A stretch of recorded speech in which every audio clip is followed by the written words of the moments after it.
এই শোনো,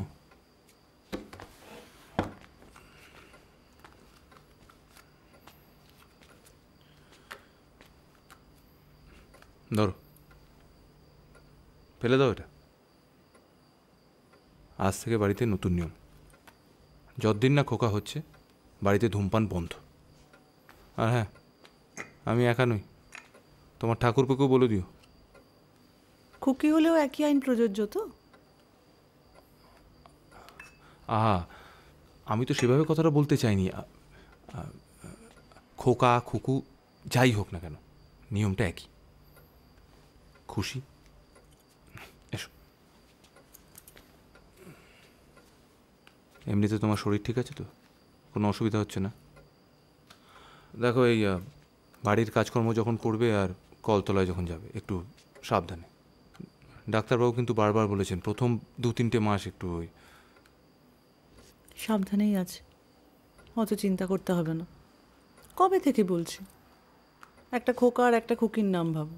কারো সময়ই নেই তোমাদের। ঠাকুরপোকে তো বলে বলে হয়রান। কি যে একটা উড়নচণ্ডী ভাব হয়েছে না, বুঝি না বাবু। ওর ওপর আর বিন্দু মাত্র ভরসা করা যাচ্ছে না। একটা লেখক মানুষ, সারাক্ষণ ব্যবসা ব্যবসা, প্রকাশক হয়ে গেল পুরোপুরি। না না, তুমি হাসছো বট। তুমি দেখো, এরপরে আমার ওই সত্যান্বেষণ বলো, তদন্ত বলো, এই সমস্ত লেখা আমি নিজেই লিখবো। ওকে আর কোনো দায়িত্ব দেওয়া যাবে না। দূর দূর। আচ্ছা, এবার বলো দেখি, শিশুপাল বধ। স্বয়ম্বর সভা?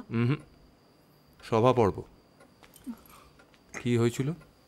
রাজস্ব যজ্ঞ চলছে, যে শ্রেষ্ঠ তাকে অর্ঘ্য প্রদান করবেন স্বয়ং যুধিষ্ঠির।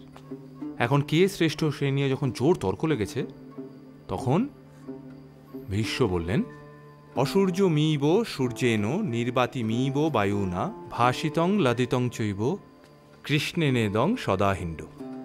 অর্ঘ্যথালা কৃষ্ণকে দাও, কারণ উনিই শ্রেষ্ঠ। ঠিক সেই সময় চেদিরাজ শিশুপাল আপত্তি জানালেন। সভায় ভর্তি মান্যিগণ্য সব মানুষ তাদের সামনে কৃষ্ণকে অপমান করতে শুরু করলেন। কৃষ্ণ কিন্তু সতর্ক করেছিলেন, বলেছিলেন যে 100টা অপমান আমি সহ্য করতে পারি, কিন্তু তার বেশি কিছুতেই না।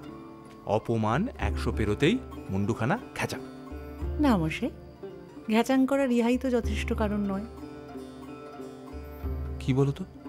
আপনি বলুন।